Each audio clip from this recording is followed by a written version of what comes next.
Ce matin, nous avons rencontré les journalistes au Savoyard. C'était surtout pour faire un état des lieux sur la conjoncture à cette rentrée de 2012. Pour l'industrie, aujourd'hui, l'activité elle est en repli avec des carnets de commandes France et export insuffisants et des capacités de production aujourd'hui sous-utilisées.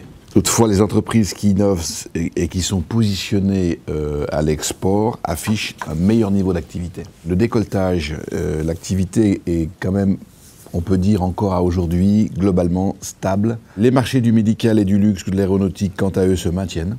Les exportations sont en baisse de 0,4%, avec quand même une balance commerciale qui est toujours excédentaire sur notre département. Les chiffres d'affaires du commerce de détail restent globalement positifs, mais avec une tendance à la baisse. Pour le tourisme, contrairement aux années précédentes, il a fallu attendre la seconde quinzaine du mois d'août pour voir la tendance s'inverser et faire de cette saison une saison correcte, comparable à l'été 2011. Le bâtiment, quant à lui, a connu un premier semestre mitigé avec des constructions de logements en baisse et des inquiétudes sur les marges. En matière d'emploi, le département compte aujourd'hui 30 784 demandeurs d'emploi à la fin août. D'une façon générale, quand une crise s'engage, elle est moins forte chez nous, ici en Haute-Savoie, qu'elle l'est dans d'autres départements. À partir du moment où les gens expliquent leurs problèmes, bien, il y a des leviers. Il y a un levier sur la formation, un levier sur l'international, un levier sur l'innovation, un levier sur le financement et un levier sur Ecobiz. Si on se trouve dans une situation avec une charge de travail beaucoup plus faible, c'est ce moment, c'est cet instant qu'il faut choisir pour former. Il faut que les entreprises continuent à engager des actions commerciales.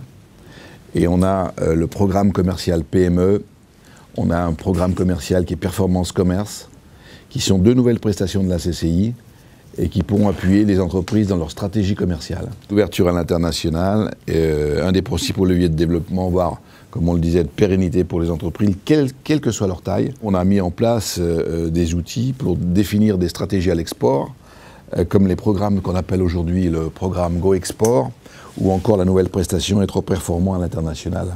Dans les moments difficiles, les gens se reposent des questions, ils se disent bon, peut-être que je vais aller voir la chambre de commerce et leur demander qu'est-ce qu'ils peuvent m'apporter. Est-ce qu'ils peuvent ou est-ce qu'ils ne peuvent pas m'apporter quelque chose. On est en croissance, nous, de 30% sur pratiquement tous les domaines, presque tous les domaines, entre 13 et 30%. Dès le moment où on rentre dans une situation de crise ou d'incertitude, les entreprises sont de plus en plus nombreuses à venir vers nous. Premier semestre 2012, on a quand même 17 000 prestations réalisées. On a eu 1750 créateurs, repreneurs d'entreprises accueillis. C'est plus 13%. Il faut que les entreprises disent ce qui se passe, ce qu'elles rencontrent comme difficulté, et qu'elles n'aient pas peur de le dire. C'est ça la grande difficulté. C'est d'aller détecter l'entreprise qui est en mauvais point, je dirais, et qu'elle nous dise ouvertement « oui, j'ai des ennuis, j'ai des soucis ». Celle qui dit ça, c'est tellement facile. Quand on le dit et que nous, derrière, on dit on a des programmes à la formation, des programmes à l'innovation, des programmes à l'international, ça, ce ne sont pas des mots, ce sont des actions. On arrive à régler des problèmes, mais on arrive pratiquement, les 8 sur 10, on les règle.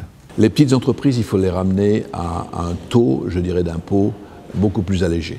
Les petites entreprises, il faut leur donner la chance d'avoir des charges moins importantes.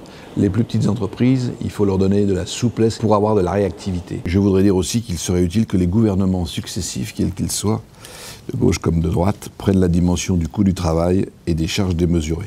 Si on avait au moins je dirais à partir de l'instant T, l'embauche de 1 ou 2 salariés, et que ces 1 ou 2 salariés soient exonérés de charges, je pense que beaucoup d'entreprises embaucheraient.